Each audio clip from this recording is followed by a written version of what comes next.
क्या बिहार में कांग्रेस और आरजेडी की जो अलायंस है, गठबंधन है, वो टूटने के कगार पर आ गई थी? क्या ऐसा माना जा रहा था कि अब दोनों पार्टियां जो काफी दशकों से एक साथ चुनाव लड़ते आ रही थी बिहार में, क्या वो 2025 के विधानसभा चुनाव में अलग अलग चुनाव लड़ती हुई दिखेंगे? जी हाँ, हम ये बात इसलिए कर रहे हैं क्योंकि मंगलवार की देर शाम जब कांग्रेस अध्यक्ष मल्लिकार्जुन खड़गे और लोकसभा में नेता विपक्ष राहुल गांधी ने जब बिहार के नेताओं के साथ कल एक महत्वपूर्ण बैठक कांग्रेस के नए दफ्तर इंदिरा भवन पे की, जो बैठक करीब 3 घंटे तक चली और उसमें कांग्रेस के नए प्रदेश अध्यक्ष राजेश कुमार और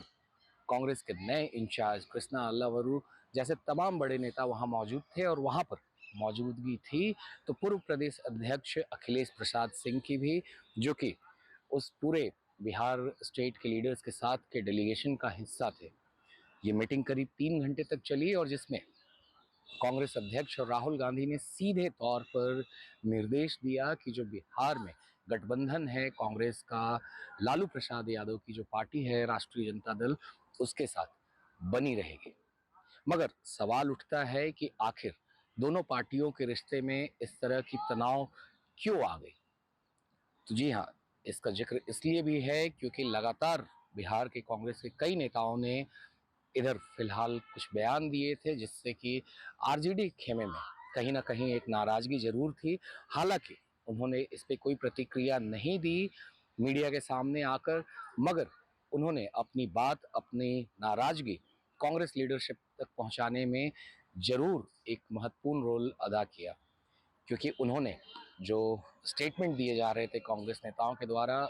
पार्टी के ही एक वरिष्ठ नेता, जो कि हमारे सूत्रों ने बताया है, टॉप सूत्रों ने पार्टी के अंदर से, कि आखिर किस तरह से उन्होंने उन बयानों को एक साथ रखकर कांग्रेस के एक वरिष्ठ नेता को भेजा और जिसकी फिर पूरी रिपोर्ट पार्टी के आला कमान तक दी गई और जिसको देखते हुए कांग्रेस की जो लीडरशिप है उसने फैसला लिया कि लालू प्रसाद यादव के साथ, उनकी पार्टी के साथ जो गठबंधन रहा है पिछले कई दशकों से, वो इस बार भी जारी रहेगा।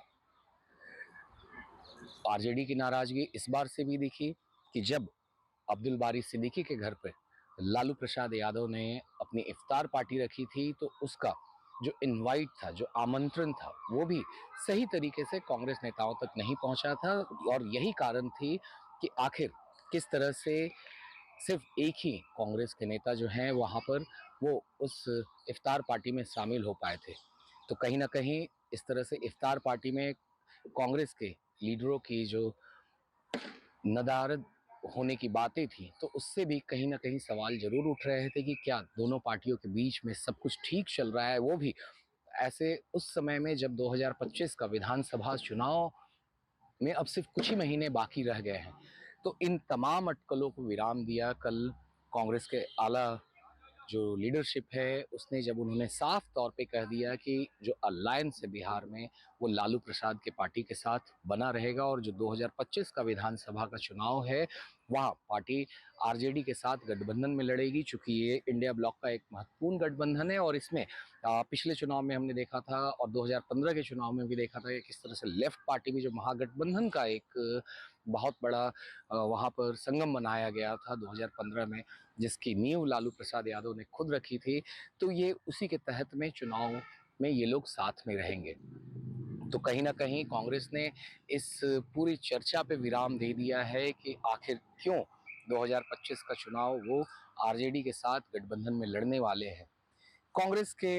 जो सूत्र हैं उन्होंने ये भी बताया कि किस तरह से कांग्रेस 2010 में 243 सीटों पर अकेले चुनाव लड़ी थी, मगर उसका जो नतीजा था वो कांग्रेस के फेवर में कहीं जाता हुआ नहीं दिखा था, क्योंकि 243 में से पार्टी सिर्फ और सिर्फ 4 सीटों पे चुनाव जीत पाई थी। ऐसे में जो एक बड़ा दांव राहुल गांधी ने खेला है और मल्लिकार्जुन खड़गे ने खेला है, जिस तरह से राजेश कुमार को, जो कि अति पिछड़ी जाति से आते हैं, उनको प्रदेश की कमान दी है, ऐसे में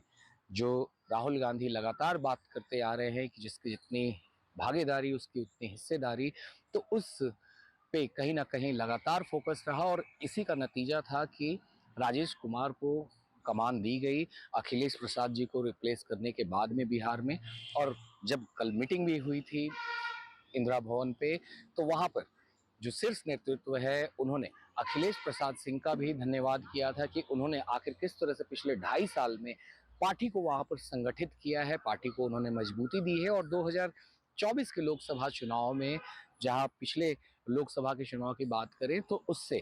जो परिणाम है उससे कहीं बेहतर परिणाम उन्होंने 2024 के लोकसभा चुनाव में दिया है। तो जहां कांग्रेस ने ये सारी अटकलों को अब एक तरफ कर दिया है कि अब क्लियर कर दिया है कि अब आरजेडी के साथ वो चुनाव लड़ेंगे, तो अब वहीं पप्पू यादव, जो इनकी अपनी जन अधिकार पार्टी थी और 2024 के लोकसभा चुनाव के पहले उन्होंने कांग्रेस ज्वाइन किया था, मगर टेक्निकली उन्होंने सदाकत आश्रम जाकर कांग्रेस पार्टी की सदस्यता नहीं ली थी। तो उसके लगातार बाद वो फिर भी कांग्रेस के लिए काफ़ी राज्यों में उन्होंने सक्रियता से भूमिका निभाई और कांग्रेस के लिए जाकर कैंपेनिंग तक की, चाहे वो झारखंड हो और हरियाणा हो, कांग्रेस के लिए उन्होंने वोट मांगे। मगर 2024 का लोकसभा चुनाव जब उन्होंने इंडिपेंडेंट के तौर पे लड़ा था, तो अब कहीं ना कहीं जब पार्टी ने अपनी राय क्लियर करके रख दी है कि वो किस तरीके से